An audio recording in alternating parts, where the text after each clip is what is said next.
All right, 4.3, A through C, similarity and proportional reasoning. So we're taking our what we've been talking about with proportions and looking at it in some more of an application way here. We scale diagrams. Now we're going to look at what we call similar figures. So what are similar figures and what's indirect measurements? Okay. Well, a similar figure is figures with the same shape but not necessarily the same size.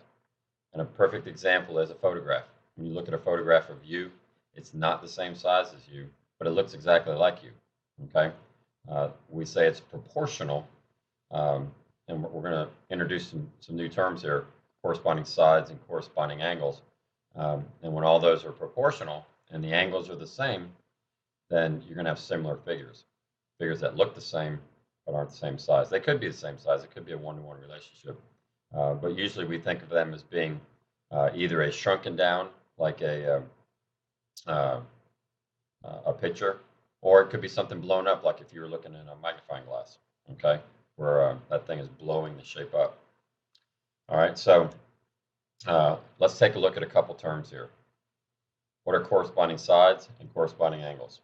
Okay, in the example above, AB corresponds to EF, BC corresponds to FG, CD corresponds to GH, and DA corresponds to HE. Okay, they are sides in the same relative positions. Okay, this is the long side here. This is its corresponding long side. Are they the exact same size? No. Okay, they're going to end up being proportional. We'll talk about that some more. Okay, but they're in the same relative positions. Okay, those are corresponding sides. Corresponding angles, they're the angles in the same relative position. Okay, angle A corresponds to angle E.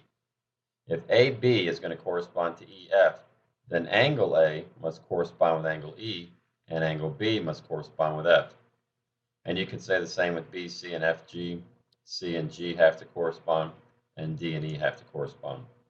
Now, what you're going to see here with angles is the angles are the exact same size.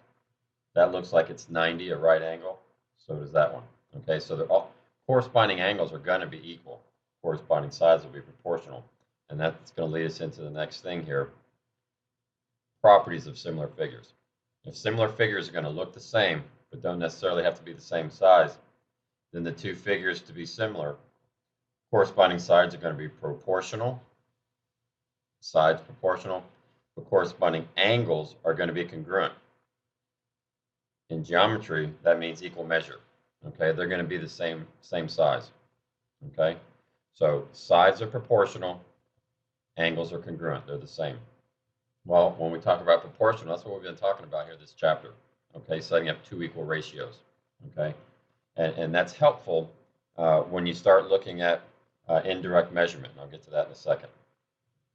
Okay, here's an example. Now notice the terminology I use here and the way it's written. If triangle, and that's what that is, a triangle RST, that would look something like this in some shape. R, just labeled R, S, and T. Okay, that wavy line right there means similar. Okay, the wavy line means similar. So when you see that, just like equal means they're equal, when you see the wavy line, that means they're similar. Not the same size, but they look the same. Okay, and then triangle XYZ. Okay, if these two are similar, find the length of XY. Okay, XY corresponds to RS. If you look here, XY is right here. That's the first two letters. Well, it's going to correspond to the first two letters here. And that's why I did it this way, RST, XYZ. So you can see the corresponding there. Okay, not that it's always going to be like that, because they can rotate that triangle around, but it doesn't change your corresponding parts. If RS is going to be 4, if I'm going to make that 4, we need to know another pair of corresponding sides length. If RT is 6, okay, and its corresponding side XZ is 18, we can use the proportion to find XY. Okay, when you have similar figures and you want to find the length of corresponding sides, you have to know one pair of corresponding sides lengths. Okay? In other words, you're going to notice there's three things here you know, and you're trying to find the fourth. If you don't know one pair's lengths, then you can't set up your first ratio. Okay? So if things are proportional, we can set up equal ratios. And we set up those proportions by taking corresponding sides. Okay, these are corresponding sides right here. Here and here. So we know that XY corresponds to RS. Then, and I'm going from triangle RST to XYZ. Remember, we've been doing that now. You know, if it's miles per gallons, we're going to keep it miles per gallons the whole way. Well, if I'm going to go triangle RST over XYZ, I got to keep it that way. So there's my XZ and my RT, the two sides that I know. Could I have flipped them around and put this over this? Sure, just as long as I flip them both. Okay, but once I start like this, I want to stay like that. So let's plug in some lengths. We don't know XY, that's what we want to find. RS, we were told is 4. XZ, we were told is 18, and we're told that RT is 6. Once I know this, I'm going to solve it just like we've been solving them. I'm going to cross multiply. 6 times XY, 4 times 18 is 72. Divide your 6 out, XY is 12. Okay, so in order for these two triangles to be similar, XY has to be 12. All right, we're going to look at that quite a bit here in class. So if it seems a little fuzzy to you, that's okay. We're going to do some more of that, and I'm going to do some more examples here. Indirect measurement. In a sense, that's what we're doing right here, indirect measurement. You know, this can apply in an application sense. Let's say you wanted to know the height of a tree, okay? And you can't climb that tree, but you want to know how high it is. Well, if you know how high that tree is, if you want to know how high that tree is, and you got the sun up here, if you've got a shadow that's being casted here, you can measure this length right here of this shadow and form your own little triangle right here. And then if you're standing out here, you can measure what you're doing and your shadow length, and you know your height. So you got a shadow length here, you got a shadow length here. You can find the height of the tree because you know three of the things here. Corresponding sides. I know my height. I can find the height of the tree. That's how indirect measurement comes in. Okay, being able to find the length of something that you can't just automatically measure. Let's take a look at another example. Destiny wants to resize, only need 1 8 there, a 4-inch by 5-inch long photograph to fit a space that is 2 inches wide. What will be the new length? Well, you know, you can click and drag on a computer, but this will show you how that works, okay? Corresponding sides, X in the 5, 4 in the 2. So here I go.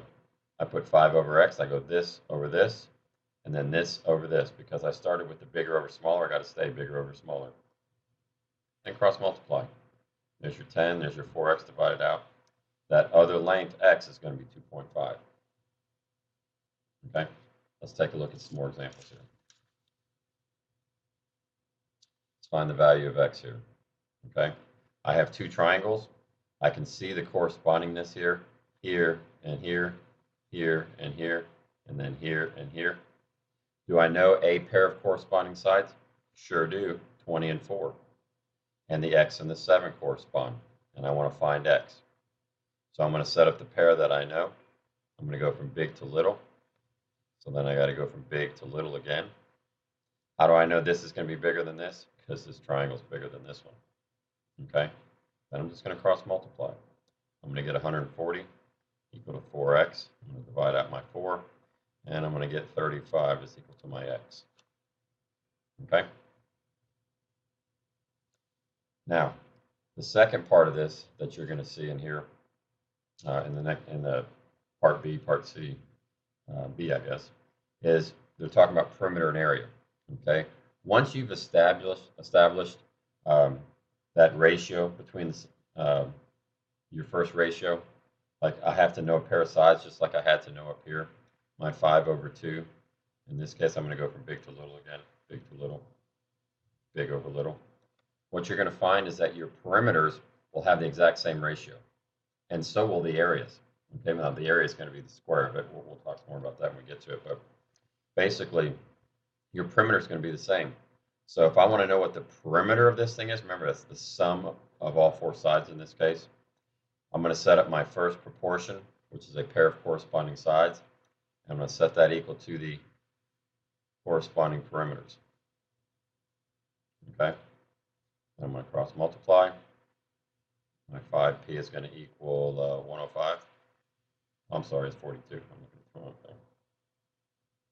42 divide out my 5. And here, p is going to equal 42 over 5, which is 8 2/5. Okay, feet. So bigger to little. If this is 5 to 2, this will have a 5 to 2 ratio also, which will make p 8 2/5 feet. Okay, that's the perimeter, the sum of the four sides for that rectangle. All right. So we had similar figures. They look the same, but they're not always the same size. Corresponding sides and corresponding angles. The sides will be proportional. That's what we're doing here, proportional. The corresponding angles will be equal. And we can use this in figuring out the lengths of sides or perimeters, and you'll see areas. And you can use indirect measurement in an example similar to this, trying to measure something that you can't get to. But there are some things that you know about the situation. You can find that height. Okay, so we'll get on this tomorrow.